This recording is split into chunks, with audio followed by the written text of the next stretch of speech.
सबको जय मसीह की। मैं जतिन बब्बर और आप देख रहे हैं मसीह परिवार चैनल। तो जैसे कि आप सब जानते हैं कि हम अपने चैनल पे, मसीह परिवार चैनल पे अलग अलग पास्टर्स की वीडियो को अपलोड करते हैं। अगर आप भी अपनी वीडियोस को, अपनी मिनिस्ट्री की वीडियोस को, अपनी टेस्टिमनीज को हमारे चैनल मसीह परिवार चैनल पे अपलोड करवाना चाहते हैं तो आप हमारे नंबर पे कांटेक्ट कर सकते हैं 9041690174। तो अगर आपको हमारा चैनल अच्छा लगता है, अलग अलग पास्टर्स की वीडियो देखना अच्छा लगता है, ब्लेसिंग अगर आपको चाहिए तो आप हमारे चैनल को सब्सक्राइब कीजिए, लाइक कीजिए और वीडियो को ज़्यादा से ज़्यादा शेयर कीजिए। सबको मैं पास्टर अजीत कुमार फिर से आपका स्वागत करता हूं। मैं एक बार फिर से इस परमेश्वर के वचनों को आपके पास लेकर आया। आपने पिछले काफ़ी एपिसोड को देखा और अपनी आशीष को प्राप्त किया और इस बार नया इस एपिसोड में हम परमेश्वर के वचनों को आपके पास लेकर आए। आज मैं जिस टॉपिक के ऊपर आपसे बात करने जा रहा हूँ, मेरा टॉपिक परमेश्वर का टॉपिक ये है कि जो लोग भगवान को ढूंढ रहे हैं, जो लोग भगवान को आकाश में ढूंढ रहे हैं, जो लोग जंगलों में ढूंढ रहे हैं, पहाड़ों में ढूंढ रहे हैं, नदियों में ढूंढ रहे हैं, समुद्रों में ढूंढ रहे हैं, जगह जगह जो लोग परमेश्वर को ढूंढ रहे हैं, भगवान को ढूंढ रहे हैं, ईश्वर वाहे गुरु को ढूंढ रहे हैं, उनसे ये मैं बात करना चाहता हूँ ये परमेश्वर के वचन से कि आप भगवान को अगर ढूंढ रहे हैं तो आज का ये मैसेज आपके लिए। आप इसे सुने, आपको पता चलेगा कि भगवान कौन है, वो आपसे क्या चाहता है और उसे कैसे ढूंढा जा सकता है। क्या वो सचमुच ढूंढने के लिए है? क्या हमें सचमुच परमेश्वर को ढूंढना चाहिए? क्या परमेश्वर खो गए हैं? अगर ढूंढा तो उसे जाता है जो खो गया हो। परमेश्वर कोई छोटे बच्चे हैं कि उसे हम मेले में गए, परमेश्वर का हाथ हमारे से छूट गया तो वो खो गए थे। परमेश्वर छोटे बच्चे नहीं थे। परमेश्वर इस जमीन और आसमान को बनाने वाले परमेश्वर, वो कैसे खो सकते हैं? जो खुदा, जिस परमेश्वर ने, जिस भगवान इस आसमान को बनाया, जिसने इस जमीन को बनाया, इतने बड़े सूरज, और बाइबल बताती है और बाइबल में भी ये बात लिखी हुई है। और जब हम साइंस में जाते हैं तो देखते हैं कि साइंस भी इस चीज को बताती है कि सूरज से भी बड़े बड़े ग्रह इस दुनिया में है, इस आकाश में। इतने बड़े तारों को बनाने वाला, सूरज चांद को बनाने वाला, धरती को बनाने वाला, हवा पानी को बनाने वाला, विशाल समुद्र और पहाड़ों को बनाने वाला परमेश्वर क्या सचमुच खो गया है कि आज उसे ढूंढा जाए? हालेलुया। इसके लिए मैं पवित्र बाइबल में जाऊंगा और एक आयत हम पढ़ेंगे, एक वर्ष हम पढ़ेंगे। मेरे साथ निकाले पवित्र बाइबल में यूब की पुस्तक, उसका 28 अध्याय और उसके 7 वचन और 8 वचन को हम पढ़ेंगे। लिखा, उस मार्ग को ना तो कोई चील जानती है और ना कभी बाज की दृष्टि उस पर पड़ी। हिंसक पशुओं के पैर उस पर नहीं पड़े, ना सिंह उस पर चला है। हालेलुया। बाइबल हमें बताती है परमेश्वर के मार्ग के बारे में। बाइबल हमें बताती है कि उस मार्ग को जिसे आज का मनुष्य ढूंढ रहा है, वो इंसान जो परमेश्वर को ढूंढ रहा है, वो उसके मार्ग को नहीं जानता। हालेलुया। लिखा, उसके मार्ग को ना, जब आकाश में पंछी उड़ते, चील और गिद्ध और बाज इतनी ऊंचाई में उड़ जाते हैं, वो इतनी ऊंचाई में उड़ जाते हैं कि उन्हें अपने पंख फैलाने की भी जरूरत नहीं पड़ती और वो सिर्फ अपनी दिशा बदलने के लिए अपनी गर्दन घुमाते हैं, ऊपरी हवा ही उन्हें उड़ाकर। देखा, जब वो इतना ऊंचाई पर उड़ते हैं तब भी उस मार्ग के ऊपर किसी गिद्ध या किसी बाज की दृष्टि नहीं पड़ी। लिखा, गहरे जंगल में जब शेर और कुछ जानवर चलते हैं तब भी उस मार्ग में उसकी दृष्टि नहीं पड़ी। यानी कि बाइबल बताती है वो आकाश में उसका मार्ग नहीं है, जंगल में उसका मार्ग नहीं है, पहाड़ों में उसका मार्ग नहीं है। अगर उसका मार्ग इन सब चीजों में नहीं है तो कहां पर है उसका मार्ग? कैसे हम परमेश्वर को ढूंढे, कैसे हम भगवान को ढूंढे? हालेलुया। बाइबल हमें बताती है कि परमेश्वर ने जब आदम और हवा को बनाया, पहली औरत और पहले मर्द को बनाया तो उसे एक सुंदर वाटिका में रखा और वो वाटिका उस परमेश्वर की हजूरी थी। वो लोग परमेश्वर की हजूरी में रहते थे, राजा जैसी जिंदगी जीते थे। लेकिन जैसे ही उन्होंने अनाज्ञाकारी पाप किया तब वो परमेश्वर की हजूरी से अलग हो गए। परमेश्वर की हजूरी से अलग होने के बाद उन्हें अपनी जिंदगी एक आम इंसान की तरह बितानी पड़ी। हालेलुया।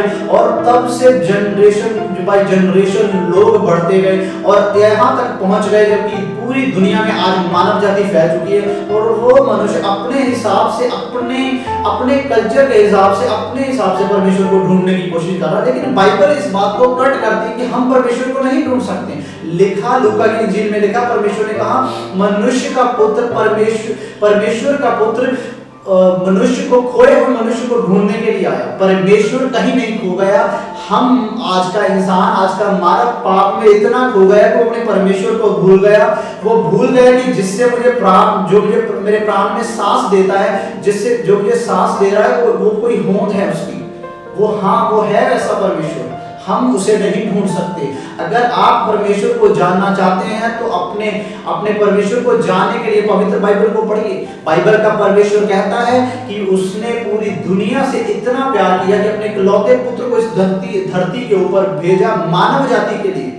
हालेलुया, कि जो कोई उस पर विश्वास करे नाश ना हो बल्कि अनंत जीवन को प्राप्त करे। बाइबल कहती है जितनों ने उसे कबूल किया उन्होंने, यानी परमेश्वर के पुत्र होने का हमें अधिकार दिया। यीशु मसीह ने हमें परमेश्वर के पुत्र होने का अधिकार दिया।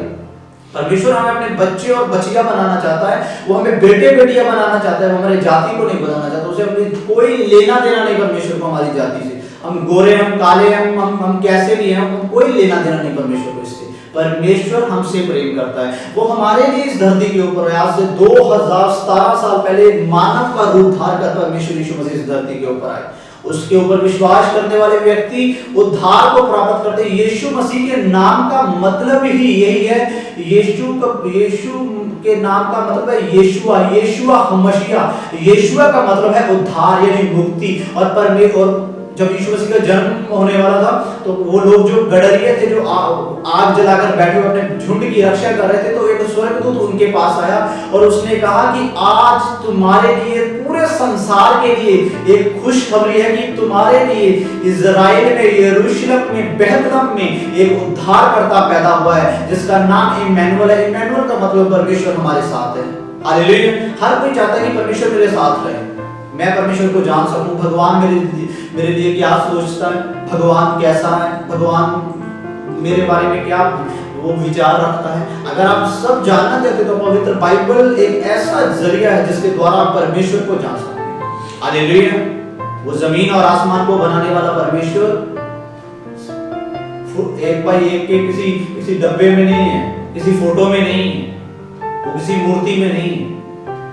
बाइबल कहती है परमेश्वर ने हमें अपने स्वरूप पर बनाया और लिखा पवित्र बाइबल में उन्होंने अपना श्वास हमारे अंदर फूका और हम जीवित हो गए। परमेश्वर वो परमेश्वर है जो हमसे प्रेम करता है। वो हमें ढूंढने के लिए यहाँ पर आ गया। हम पाप में इस दुनिया में खो गए थे। परमेश्वर कभी भी गुम होने वाला परमेश्वर नहीं, वो खो जाने वाला परमेश्वर नहीं। वो कोई छोटा सा खिलौना नहीं जो खो जाएगा। वो छोटा सा बच्चा नहीं है कि जिसे लेकर हम घूमने के लिए गए और उसका हाथ हमारे हाथ से निकल गया और वो कहीं खो गया। नहीं, परमेश्वर है वो इस आसमान को बनाने वाला। वो परमेश्वर जो इस समुद्र में इतने जीव जंतु होते उनका भी उनसे ध्यान है। वो महान खुदा होता है। उसे जानने के लिए पवित्र बाइबल का सहारा लें।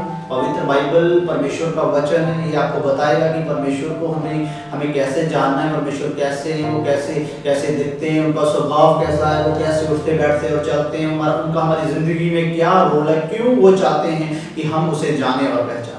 हालेलुया। अगर किसी व्यक्ति का पिता हो, वो कहे मैं अपने पिता से बड़ा प्रेम करता हूँ, कभी उसके पास बैठे ना, कभी उसकी बात ना सुने, तो क्या वो उससे सचमुच प्रेम करता है? हालेलुया। बाइबल कहती है वो हमारा स्वर्गीय पिता है। वो स्वर्ग को छोड़कर इस धरती पर हमें ढूंढने के लिए आया और उन्होंने लिखा वो मनुष्य के पुत्रों को ढूंढने के लिए और उनका उद्धार करने के लिए आया।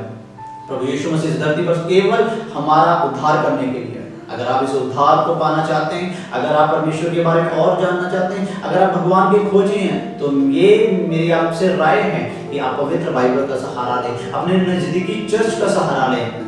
चर्च का मतलब कोई धर्म नहीं है। चर्च का मतलब है कि जहाँ पर कुछ लोग इकट्ठा होते हैं और परमेश्वर की आराधना करते हैं। चर्च परमेश्वर का घर है। हालेलुया। और नेक्स्ट एपिसोड में हम परमेश्वर के वचन को और आपके पास लेकर आएंगे। अगर आप भगवान के ढूंढने वाले, भगवान की खोज करने वाले हैं, तो आज का मैसेज आपके लिए। प्रभु यीशु मसीह आपको आशीष दे। सभी को मेरी ओर से जय मसीह।